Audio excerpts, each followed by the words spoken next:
Hello and welcome back to the page. I am your host, Ashriel Moore, the ambassador of the African Diaspora Collective right here in Israel. So as you all know, if you've been following the page, we've dedicated this page to continuously bring into the light the various communities of African ancestry here in Israel, exposing people to the existence of these communities right here because people have no idea that we even exist.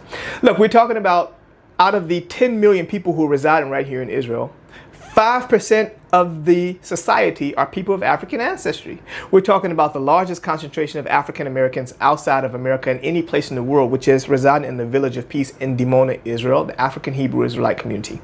We're talking about the largest concentration of Ethiopian Beta Israel Jews in any place in the world that are right here in Israel, the Beta Israel Ethiopian community. We're talking about African American Jews.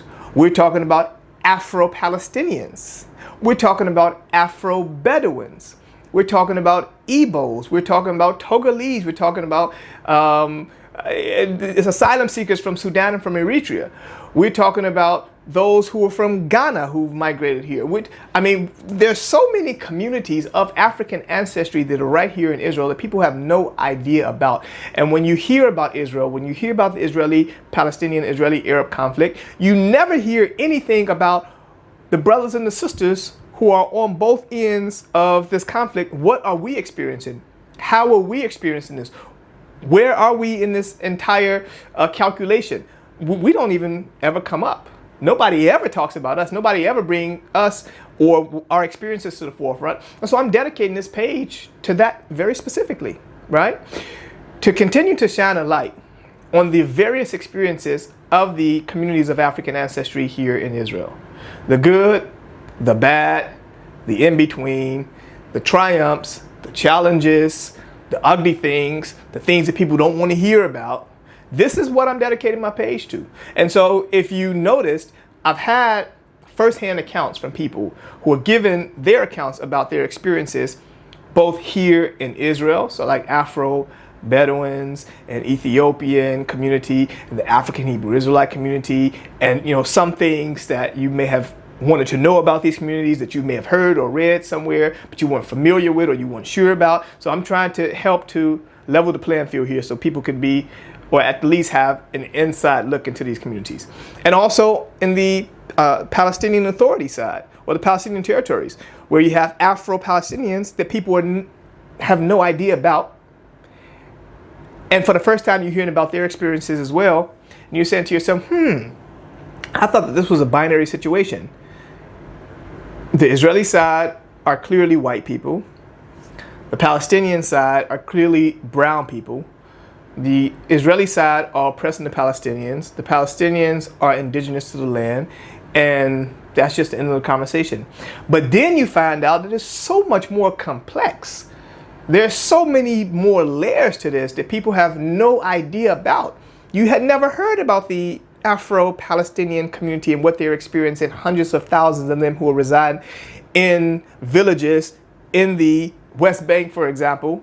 Most people call the West Bank, some call Judea and Samaria, that they don't even have access to basic amenities like electricity, like water, running water. They don't have access to schools. Some of them have to walk for an hour to get to a school. They don't have access to some of these UN cards that all of the other Palestinian people are receiving as refugees, but they're the only ones who are not receiving these things.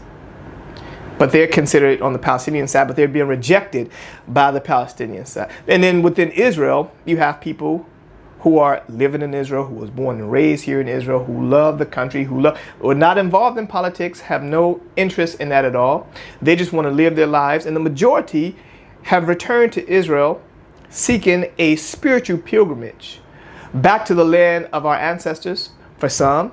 And for some who are just coming as a pilgrimage because of not that they're connected to the ancestral lineage of the Israelites or the Judeans, but they've converted to Judaism, to Islam, to Christianity, and so they have an affinity to the land of Israel, and so they have come and settled here for those purposes, for those reasons. you don't hear about these stories. You don't know anything about these things. And so that's why I'm dedicating this page to specifically that, to continue to shine a light on these very specific things. But I found something very interesting in the video that I saw not too long ago, where Mehdi Hassan was having a conversation with Donald Trump's former chief of staff. And the things that were actually being said in there, they were so hypocritical that I had to really bring them to you all so that you all can be able to listen to them first. We'll hear them together, and then we'll have a conversation about them afterwards. So let's listen to it. When you were chief of staff, Trump tweeted that Democratic Congresswoman Alexandria Ocasio-Cortez, Ilhan Omar, Rashida Tlaib, and Ayanna Pressley should go back and fix the crime-infested places from which they came. How is that not an inherently racist statement to tell a bunch of non-white American women, 3 of whom were born in the US, to go back to where they came from? And did you not call him out at the time, either privately, publicly, as his chief of staff? I'll tell you a story. When Charlottesville happened, I was in the Office of Management and Budget, and I had many number of people threatened to quit. I was doing a Sunday talk show someplace. I was in Maine, and we had to do it remote.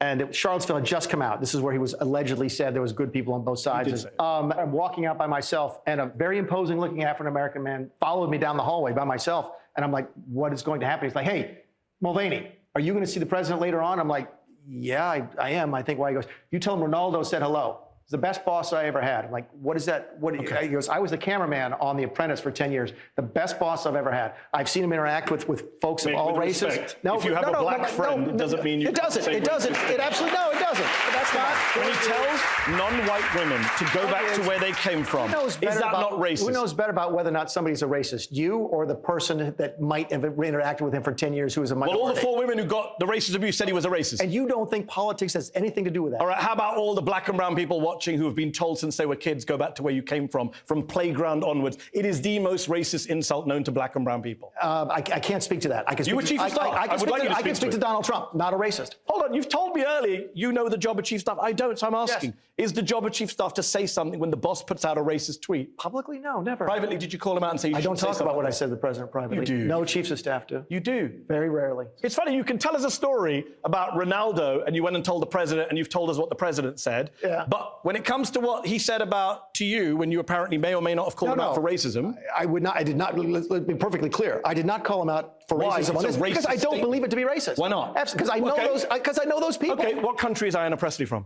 I have no idea. She's from Cincinnati, Ohio. Okay. So what country is she from?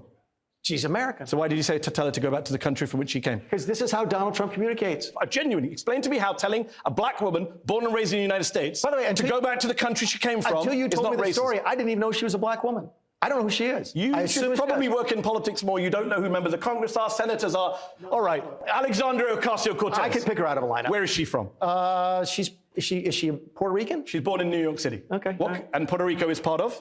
Puerto Rico is a protected of the United States, and you are citizens. So which country should AOC go back to? She's American. So why did Trump tell her to go back to the country? I think maybe she should get her hell out of Washington, D.C. That's not what he said, though.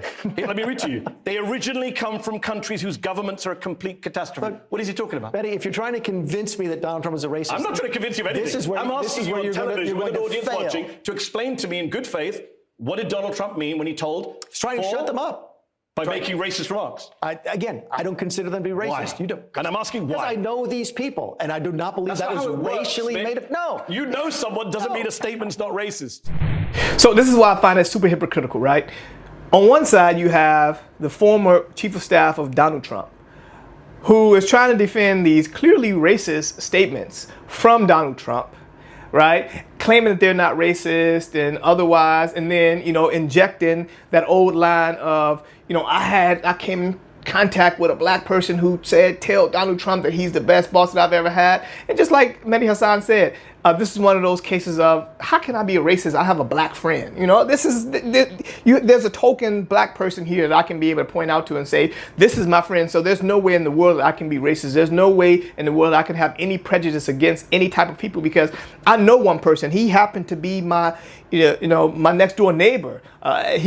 Somebody else went to school with my son. Like, so how are you going to try and accuse me of being a racist when I have these people here who I could clearly be?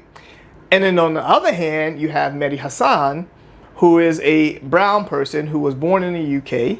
I think, if I'm not mistaken, he's Indian. He's Indian or somewhere in that area, if I'm not mistaken. And he's pressing this guy on these statements that Donald Trump had made. But he's clearly saying that these things are very much racist, and he's given reasonings for these statements as being racist, right? I mean, clearly they are.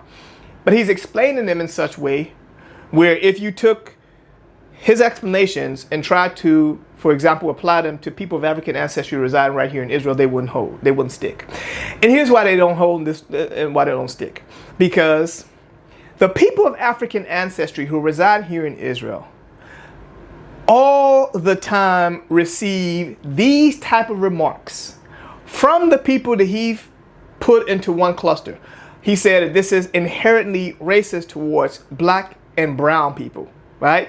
So he's talking about people of African ancestry and then other people who are dark-skinned people, usually referring to Arab peoples or, people in this region that are not of African ancestry, or at least sub-Saharan African ancestry, because you have all the countries in North Africa who the majority of the people have been intermixed with Arabs, with Europeans and others who've conquered many of these areas and who still continue to control these areas until this very day. So there's been a lot of intermixing. So a lot of the people may look more European than they look African. They may look more Arab than they look African. They may look a mixture of European and Arab and African, as opposed to looking like the indigenous people of these lands. This is because they have commingled with so many people throughout the generations. But it's super, super, super hypocritical, because Mehdi Hassan, I've seen him on multiple occasions defending. I mean, he's very critical of Israel. He's very critical of the government. He's very critical of the IDF. There are things to criticize, obviously. I mean, we're very critical about operations of the government, about some of the governmental institutions, about their operations, about how they act towards people of African ancestry and others. We're very critical. I'm very much outspoken about these things quite often. So I understand if you have criticism, criticizing is absolutely acceptable. That's not a problem at all. But when he criticizes at times, or he defends people who would say to people of African ancestry reside here, go back to where you came from. Go back to Africa. When the great majority of the people who reside in here, these are people who were born and raised here. Because mind you, Israel was established in 1948. You don't have too many people who are still around who is either older than 77 or, I don't know, just happened to migrate here when they were babies and grew up here. And so as a result of that, obviously, they weren't born here. They came here with other people. The majority of people of African ancestry and others have been born and raised here, have born children and raised children here, who probably have grandchildren and great-grandchildren who are solely part of the society in Israel, right? Who love the country, who's not really involved in the politics, who don't have anything to do with the governmental institutions, the policies of the government, the policies of the IDF, and even people who voted for some of these governments. They don't even have a way to be able to prevent the government from making certain decisions once the government is in there. This is a democratic society. And so even if you disagree, the only thing that you can really do is go out and protest or submit appeals to the Supreme Court. Or, I mean, you can't topple the government. I mean, you could hope the government falls, but you just wait until the next 4 years and then you go back to vote again and vote new people in there. But there's not too much that you could be able to do. And so when you're looking from the outside in, everybody who's residing in the Israeli society are being criticized for things that the majority of the people have no hand in. There's nothing they could even do about those things. They don't even support, most of them, the government and otherwise. But you could look at them and say to them, go back to where you came from. Go back to Africa. Go back to such and such. And looking us dead in our faces. And who is it coming from? It's coming from the brown people who he claims. And it's not only brown people who reside right here, right, who are referred to as Palestinians and others, but it's also people from the outside. And not only are they brown people who are also saying these things, go back to Africa, monkeys and slaves and all these other slurs, right? Because we are residing here,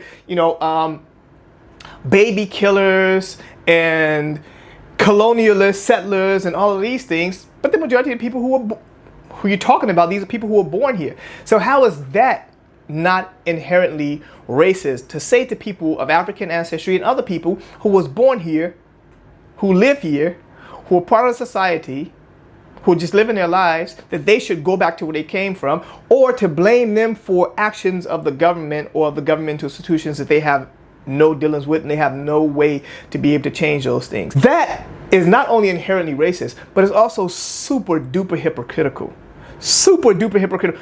AOC and Ilhan Omar and these other people that he had mentioned probably were born in the United States of America, right? Have American passports and otherwise. So they are just as much American as anybody else who's residing there.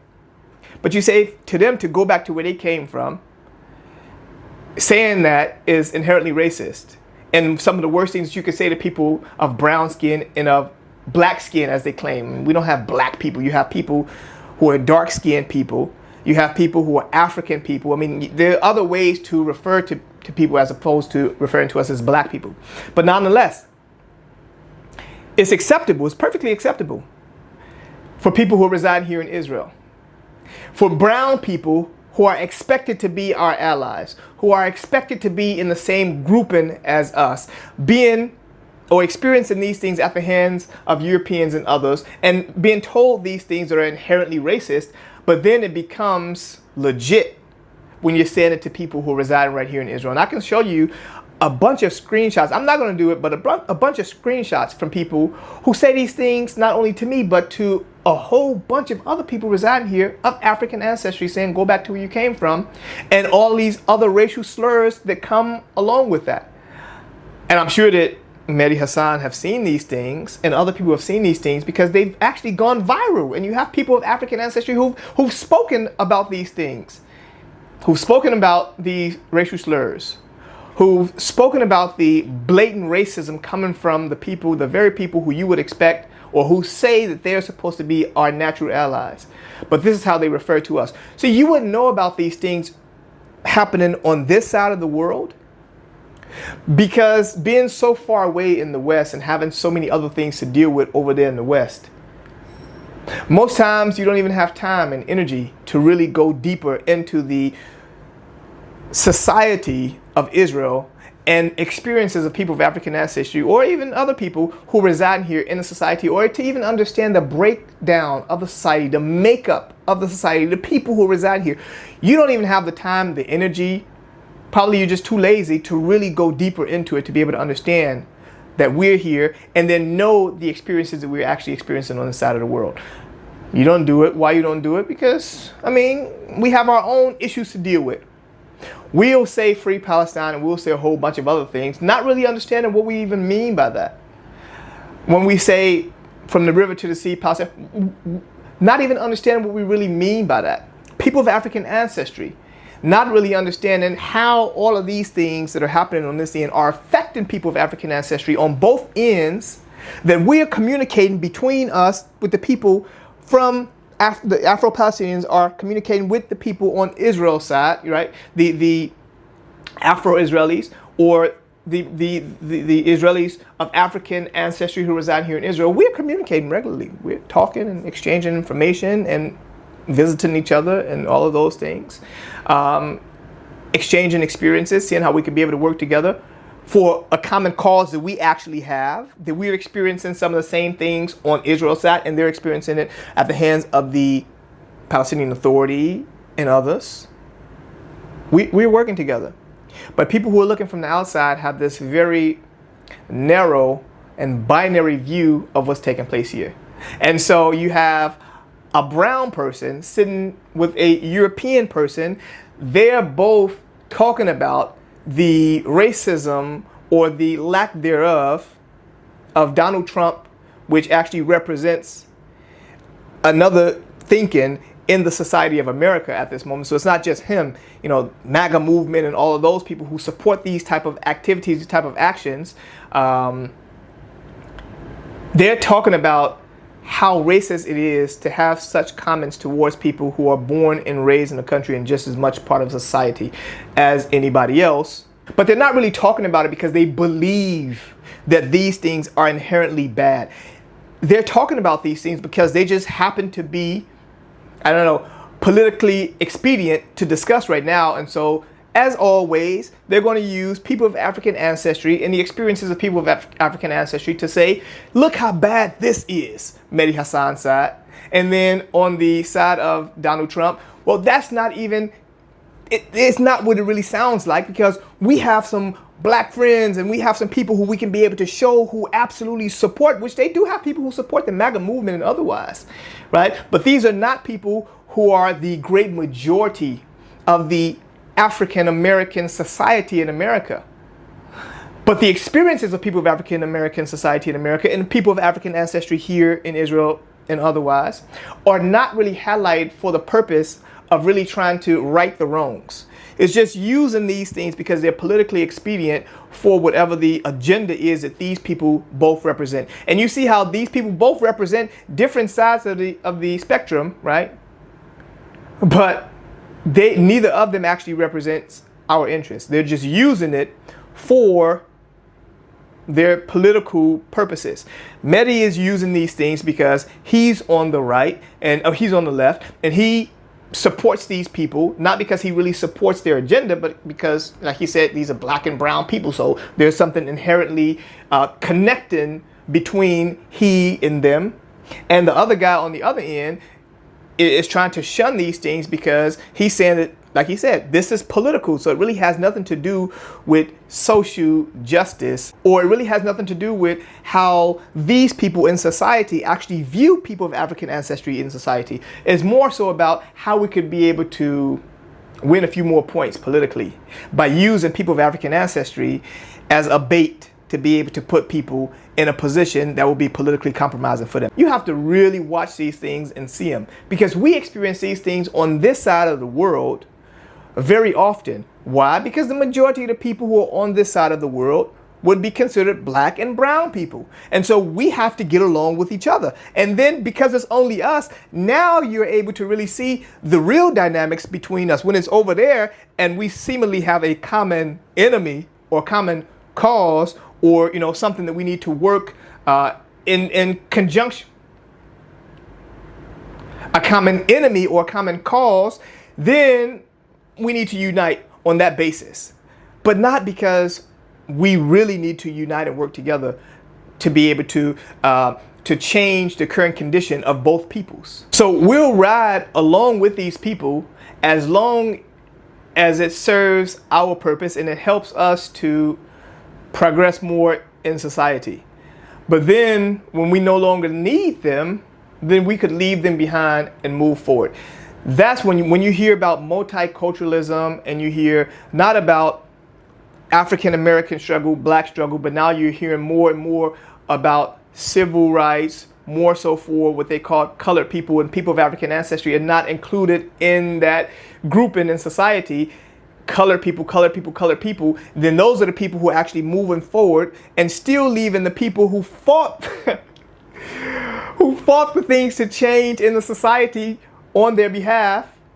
They now are not even able to really reap the benefits, to reap the fruits of their labor, because others who are coming from the outside are actually taking advantage of it and leaving them behind, riding on their wave until it's good enough, and then leaving them behind and walking forward. So I just want to share that with you all. Thank you so much for continuing to walk on this path with me.